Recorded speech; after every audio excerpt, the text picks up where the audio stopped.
The nanny had never been touched by anyone until the millionaire boss closed the bedroom door. The winter wind lashed against Emma Carter's face as she dragged her worn-out suitcase out of the bus station. New York City was loud, crowded, and nothing like the small Texas town she had called home for all of her 28 years. Every step on the icy sidewalk seemed to push her closer toward a new life, one she could barely imagine for herself. Just a few weeks earlier, Emma had still been a kindergarten teacher at the local school, but that tiny school had closed due to lack of funding. She lost her job, along with her only source of income, while her mother, Linda, had just been admitted to the hospital for diabetes complications. The medical bills piled up like mountains, and Emma knew she had to do something. The live-in tutor job she found on an online hiring board felt like a lifeline. A wealthy architect in Manhattan was looking for someone to tutor and care for his 6-year-old daughter. The pay was enough to cover her mother's medication and even send extra home. The only condition? She had to move into their home. Before she left town, her mother had held her hand tightly. "Sweetheart, be careful. Rich people don't live like we do. Don't trust too easily, especially not men." Emma tried to smile, swallowing her anxiety. "I know, Mom, but this is my only chance." The nearly 30-hour bus ride had carried Emma from peaceful fields to the dazzling lights of Manhattan. Skyscrapers rose like colossal steel giants into the gray winter sky.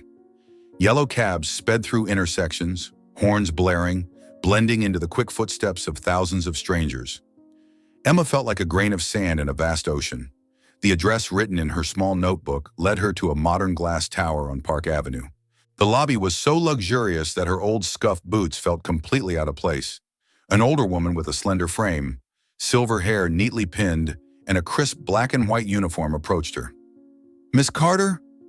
I'm Margaret, the Hayes family's housekeeper. Please follow me."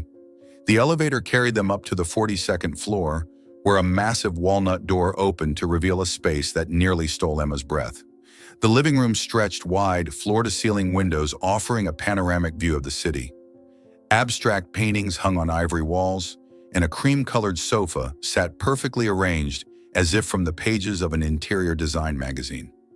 "This apartment is beautiful," Emma murmured before she could stop herself. Margaret gave a faint smile. "Mr. Hayes designed it himself. He's a famous architect. But you'll soon notice, this place is very quiet. Perhaps too quiet for a child." Emma caught the meaning behind those words. The place was stunning, but it lacked warmth. And maybe her job wouldn't just be about teaching. Margaret led Emma down a carpeted hallway to a cozy little bedroom. This would be her space. A double bed, a light wood desk, and a wide window looking out over Central Park. Simple, yet inviting. "Mr. Hayes will meet you in his study," Margaret said. "And don't worry, he can be a bit strict, but he loves his daughter very much." Emma took a deep breath, straightened her coat, and followed Margaret. Her heart pounded in her chest. This trip wasn't just a new job.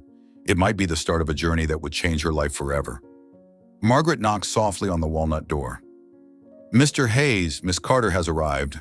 From inside, a deep, decisive male voice answered, "Come in." Emma followed Margaret into a spacious office flooded with light from a wall of glass overlooking the East River. The scent of oak wood and strong coffee mingled in the air, creating a feeling both warm and commanding. Daniel Hayes stood with his back to them, phone in hand, his voice sharp as a blade. "No, I made it clear the design must be completed before March. If they can't deliver, we'll find another partner." He ended the call without a goodbye and turned around. His steel blue eyes met Emma's, and for a moment, she forgot to breathe. He was tall, broad-shouldered, the dark blue suit perfectly tailored to his solid frame. His dark brown hair was slightly tousled, as if he had just run his hand through it. "Miss Carter?" His voice was lower now, but still carried authority. "Please, have a seat." Emma sat in the leather chair opposite his desk, acutely aware of the elegance around her and the gulf between his world and hers. Daniel opened the folder on his desk. "I've read your resume. You were a kindergarten teacher?" "Yes, for nearly 5 years. Experience caring for young children, especially those who have experienced trauma?" Emma took a deep breath. "My younger brother lost his voice for almost a year after our father passed away. I learned that sometimes what a child needs isn't a quick solution, but time and patience. Daniel's eyes softened slightly, as if she had touched on something familiar to him. My daughter Lily still hasn't recovered from losing her mother 2 years ago. Since then, she's gone through 3 tutors. I need someone who won't leave when things get hard. Emma met his gaze. I won't leave, Mr. Hayes." The corner of Daniel's mouth lifted. Not quite a smile, but enough to ease some of the tension. The salary is $6,000 a month, including room and board.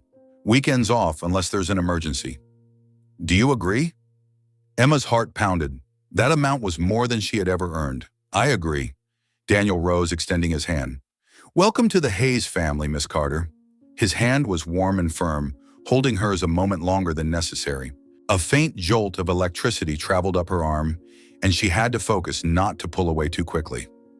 Margaret led Emma out, but before the door closed, she could still feel Daniel's gaze following her, as if he were trying to read a book without yet knowing the ending. That first afternoon, Margaret led Emma to Lily's room. The white door was slightly ajar, revealing a space straight out of a fairy tale. Pale pink walls, bookshelves crammed with storybooks, and a princess bed draped with white lace. Yet the room was unusually still. Lily sat curled up in a corner, clutching a stuffed rabbit, her steel blue eyes fixed on the floor. She didn't look up, even when Margaret introduced her. Lily, this is Miss Carter. She's going to help you learn and play. No response. Emma stepped in quietly, keeping her voice warm. Hello, Lily. I'm so happy to meet you. The little girl tightened her grip on the rabbit, still silent.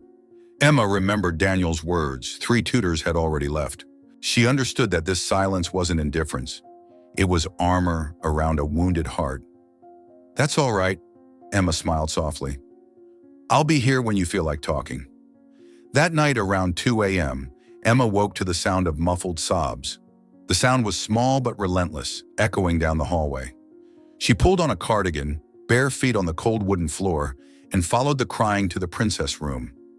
Through the slightly open door, Emma saw Daniel sitting on the edge of the bed, holding Lily in his arms. His voice was tired but gentle. Sweetheart, it's late. You have to sleep, please. I have to work tomorrow, and you have to go to school. Daniel's voice was tired, desperate. Emma peeked in. Daniel was sitting on the edge of a bed draped in pink curtains, his hair messy, his pajamas rumpled. In his arms was a small girl, twisting and sobbing in the way only children could. Lily Hayes was beautiful in the way only a 6-year-old could be. Brown curls cascading like a waterfall down her back, cheeks flushed pink from crying, eyes as blue as her father's, but filled with a sorrow no child should have to carry. I don't want to go to school. I want Mommy. Lily pushed her father away. Daniel closed his eyes for a moment, as if every word from his daughter was a blow. When he opened them, there was resigned pain in his gaze. Mommy can't come, Princess. We've talked about this. Liar! Mommy will come back. You sent her away. Lily jumped off the bed, ran to the wardrobe, and hid behind the hanging dresses. Emma's heart tightened. She knew that kind of pain, the desperate denial when a child's world collapsed. Without thinking too much, she knocked softly on the door. Daniel looked up, stunned. His eyes were rimmed red, and for a moment he seemed completely lost. So different from the confident, authoritative man he had been the day before. Miss Carter, I'm sorry. I didn't mean to wake you. It's all right. Emma stepped into the room, which smelled faintly of lavender mixed with sadness. May I try? The tense silence echoed from the wardrobe. Emma approached slowly, as if she were approaching a wounded animal. Hello, Lily. Her voice was gentle, without pressure. You know what? I also lost someone very important when I was little.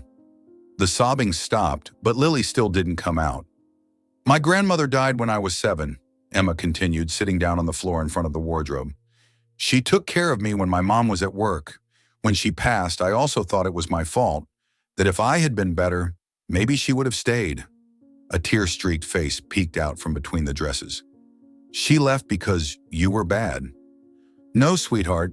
She left because sometimes the people we love have to go away, and it's not anyone's fault. It hurts a lot, so much that you just want to hide so it won't hurt as much. Lily stepped out, her bare feet silent on the pink carpet. She clutched an old teddy bear tightly. Dad says Mommy's in the sky, but I can't see her.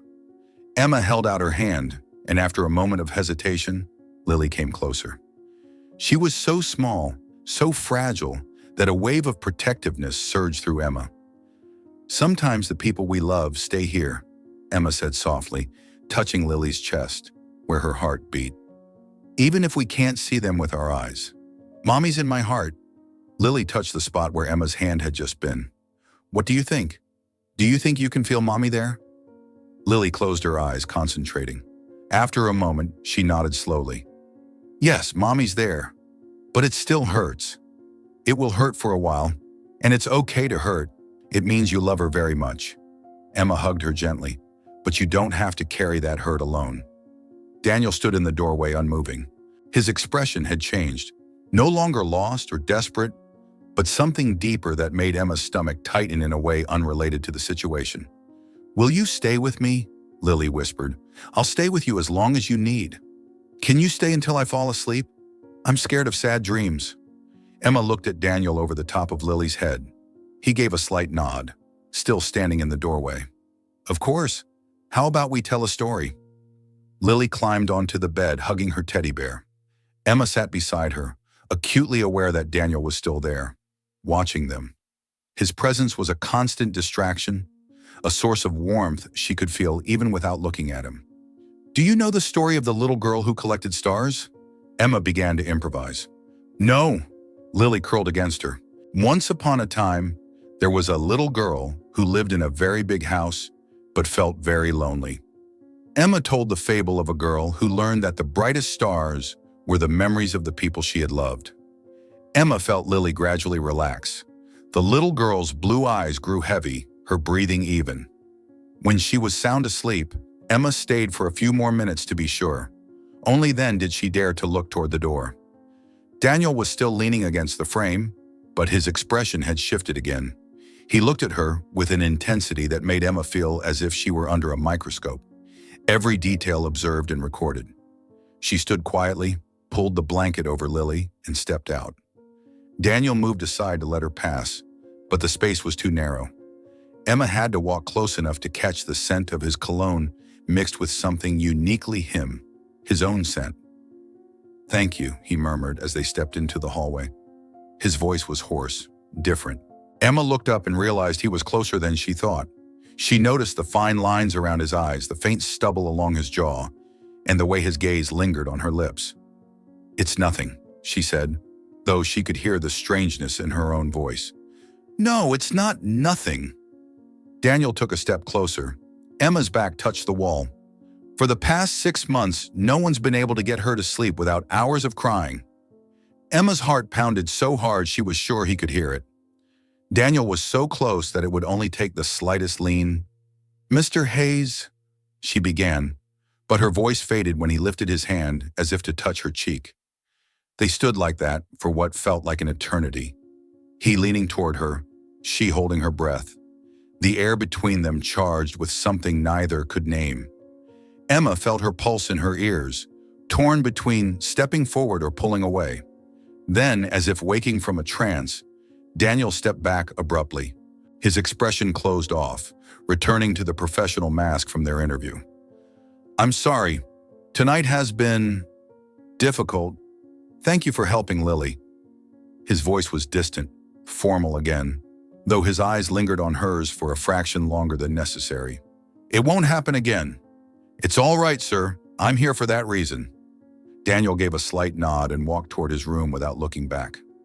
Emma stood in the hallway, unconsciously touching her cheek, where she still felt the imagined warmth of his hand, though he hadn't actually touched her. Back in her room, she sat on the edge of the bed, trying to process what had just happened. It was nothing, she told herself. Just a moment of weakness from him, just gratitude for helping his daughter. That was all. But when she lay down, she couldn't stop thinking about the way he had looked at her, the way his breathing had quickened when he moved closer, and the fact that part of her had wanted him to finish that gesture, to touch her cheek with those long, elegant fingers. "Don't trust too easily," she repeated her mother's words, especially not a man like Daniel Hayes, a man who could have any woman he wanted, who lived in a world so different from hers, it might as well have been another planet.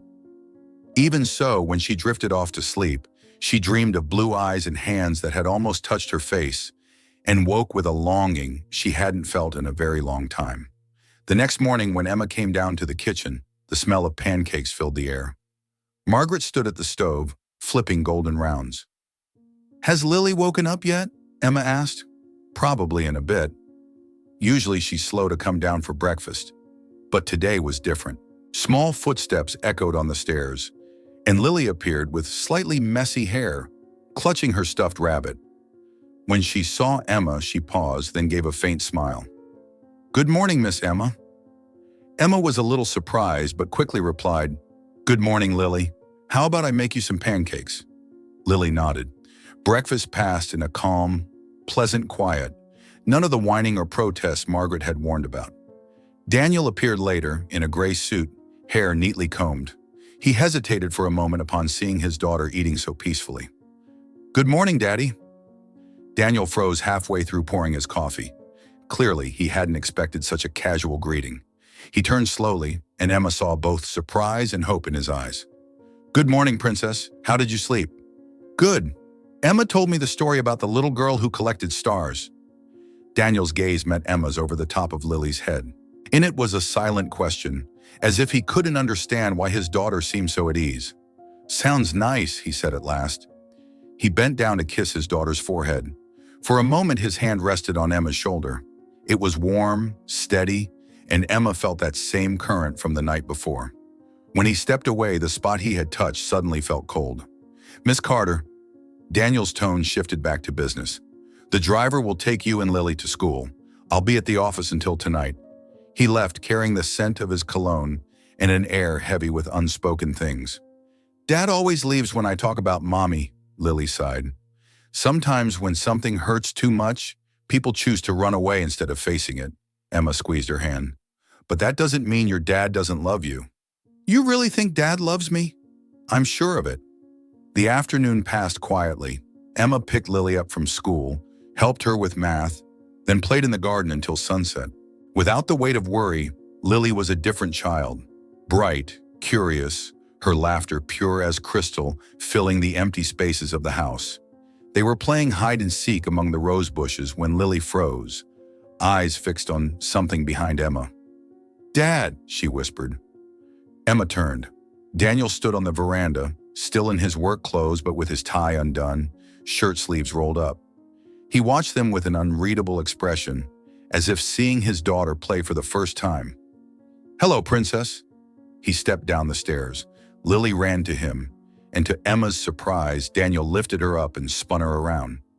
Lily's laughter rang through the garden, pure, free of shadows. "You're home early?" Lily asked when he set her down. "Yes, I thought we could have dinner together if you'd like." Lily nodded, then looked at Emma with a question in her eyes. "Emma, will you eat with us?" Daniel followed his daughter's gaze. When his eyes met Emma's, her heart skipped. "Of course," he said, his voice a little husky. "If Miss Carter would like to join us?"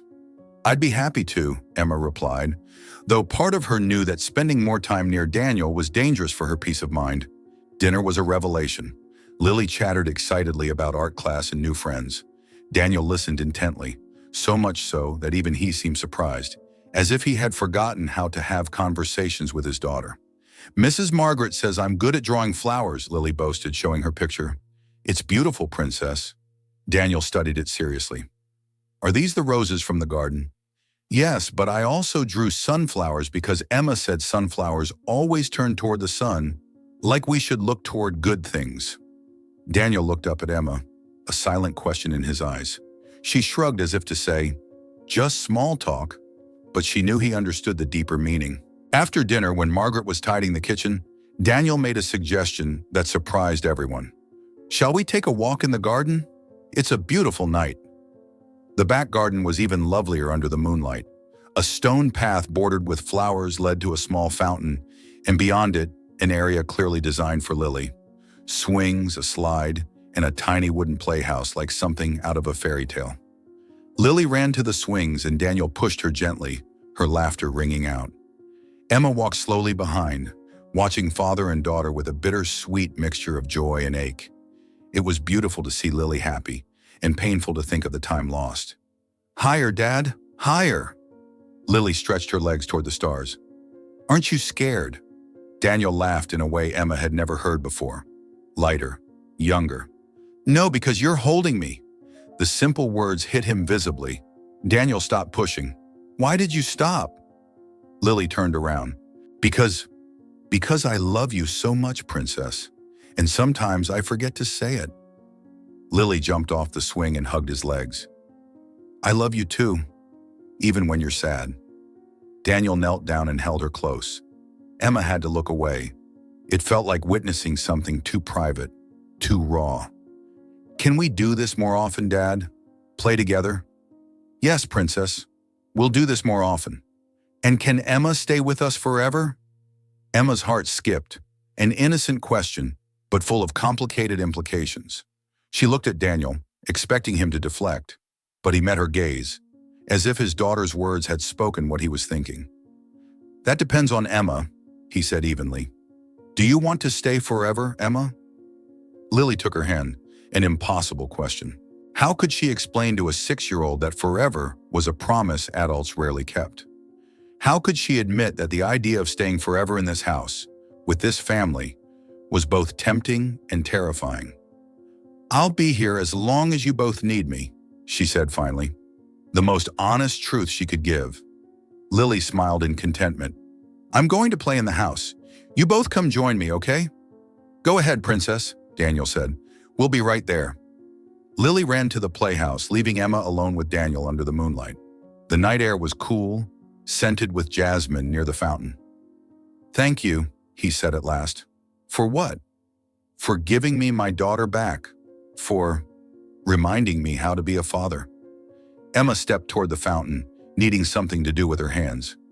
"You've always been her father, Mr. Hayes. You were just lost." "Daniel," he stepped closer. "Call me Daniel, please." The change in address made her stomach tighten. He was standing very close enough for her to see the fine lines near his eyes, the way the moonlight touched his black hair. "Daniel," she repeated, testing his name on her lips. "I like hearing you say it," he murmured, his voice making the back of her neck grow warm. "We shouldn't," she began, unsure how to finish. "Shouldn't what?" He took half a step closer. She knew she should back away, keep a clear professional distance. But something in the way he looked at her, and in the atmosphere of the moonlit garden, made every wall she'd built feel fragile. Shouldn't complicate things because of Lily. And if it wasn't because of Lily? He raised his hand and gently touched her cheek, completing the gesture he'd left unfinished the night before. His touch was tender, reverent, as if she were something fragile and precious. Emma closed her eyes, allowing herself, just for a moment, to feel what it was like to be touched with affection, to be wanted by a man who could have anyone. "But it is because of Lily," she whispered, though she didn't pull away. "I know." His thumb brushed lightly over her cheek. "I know, but I can't stop thinking about you. Since yesterday, since you walked into my office, there's something about you I can't get out of my head. Daniel," his name came out like a plea. "Tell me you don't feel the same. Tell me I'm imagining this connection." Emma opened her eyes, lost in his. She could lie, should lie, to keep her distance. But there was something in the vulnerability of his voice, in the way he looked at her as if she were the answer he had been searching for. "I can't say that," she whispered. A slow smile spread across Daniel's face. Warm, transformative. He leaned down, their foreheads almost touching. "Emma," she whispered his name like a prayer. "Dad, Emma, come see my house." Lily's voice shattered the moment like breaking glass. They stepped apart instantly, the magic gone. Daniel raked a hand through his hair. Emma touched her cheek where his hand had been. "Let's go," he said, his voice a little hoarse. "But this isn't over." They walked toward Lily. Emma's heart pounded. She knew they had crossed an invisible line. Something between her and Daniel had changed in a way they could never undo. And though part of her feared the trouble ahead, another part, the one that had been dormant for so long, was now fully awake. The question was no longer if, but when, and what they would do about it. One Thursday evening, Lily was invited to sleep over at her best friend's house in preparation for a school field trip the next day. It was the first time since Emma's arrival that the apartment was wrapped in complete silence, without the sound of the little girl's footsteps or laughter. Emma planned to spend the night reading in her room, but while making herself a cup of tea, she heard piano music drifting from the living room. Daniel was seated at the glossy black grand piano, sleeves of his white shirt rolled up, fingers gliding gently over the keys. His music wasn't loud. It was a slow, mournful melody, like the telling of an unfinished story. "That's beautiful," Emma said softly as she stepped in. Daniel paused, looking up, slightly surprised. "One of Elena's favorites." "My wife's." Emma stayed quiet, unsure how to respond. Daniel exhaled slowly, then motioned for her to join him. "Do you play?" "A little, but it's been a long time." He shifted over, making space for her. Emma's fingers touched the keys, producing a clumsy, uneven melody. They both laughed. That laughter lifted the weight in the air, leaving behind an unexpected closeness. "I can't remember the last time I laughed like this," Daniel said quietly, his eyes fixed on hers. That gaze slowed Emma's breathing. She realized the space between them had shrunk to only a few inches, and still he hadn't looked away. "Emma," Daniel's voice was low, almost a whisper. "There's something I've been wanting to tell you." Before she could respond, his hand brushed her cheek, warm and gentle. That touch drew her closer, and their lips met in a slow kiss that carried everything unspoken between them. It didn't last long, but it was enough for both of them to know that nothing would be the same. Emma pulled back slightly, her heart racing, her cheeks warm. She began, but Daniel interrupted with a soft smile. "Don't say anything. We'll figure it out." In that moment, Emma knew there was now a bond between them that neither could pretend wasn't there. The next few days passed in a quiet rhythm, though Emma often caught herself thinking about that kiss and wondering if Daniel did too. On Monday morning, just after Emma dropped Lily off at school, Margaret peeked into her room, her voice quiet but tinged with concern. "Mr. Hayes' sister will be visiting today." Emma looked up from her book. "His sister?" "Yes, Miss Victoria. She's very mindful of the family's image, and she doesn't take to everyone." Emma caught the meaning. She straightened her blouse, willing herself to stay calm. Victoria Hayes arrived exactly as Emma had imagined. Slender figure, a fitted designer dress, the faint scent of expensive perfume. Her smile was polite, but her eyes were razor sharp. "You're Emma Carter." Her tone was so cold that even politeness couldn't thaw it. "Yes, it's a pleasure to meet you." Victoria didn't sit right away. She strolled slowly around the living room, her gaze sweeping every corner as if inspecting an object. Finally, she stopped in front of Emma. "I just want to be sure you understand your place here. Daniel is a good man, but far too trusting. And our family, we don't welcome anyone who's here simply for an easier life." Emma stiffened. "I'm here for Lily." "Perhaps," Victoria shrugged. "But I've seen the way my brother looks at you. He's loved once before and lost everything. I don't want history repeating itself with someone not of our class." The word class dropped between them like a cold stone. Emma felt an old, buried insecurity stirring awake. "If you're smart, you'll leave before someone gets hurt," Victoria said, turning away, leaving only her perfume and a heavy silence behind. That evening, when Daniel came home, Emma stayed quiet. He sensed something was wrong, but she only gave a faint smile and said she was tired. Later, alone in her room, Emma sat by the window, staring at the flickering Manhattan lights. Victoria's words echoed in her mind. Not of our class. Leave before someone gets hurt. And for the first time, Emma began to think about leaving. Emma didn't sleep that night. Victoria's words pierced through her thoughts like needles. She couldn't stop picturing Daniel's disappointment and Lily losing yet another person she had grown attached to. The next morning, Emma woke earlier than usual. She stood in her room, looking around at the little things she had placed there: a family photo, the knitted scarf her mother had made, a few worn books. Everything felt both familiar and temporary, just like her place in this home. She opened her suitcase and began to pack. Each item was folded neatly, though her hands trembled slightly. On the desk, she placed a small card addressed to Lily. "My dear Lily, you are a wonderful and strong girl. I believe you'll keep shining, even if I'm not there. Always remember, I love you. Miss Emma." As she zipped the suitcase, Margaret stepped in, freezing in place. "Where are you going?" Emma pressed her lips together, keeping her voice steady. "This is what's best for everyone."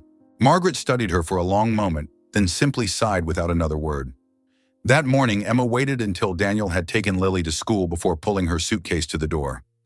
Just as the elevator opened, she heard hurried footsteps behind her.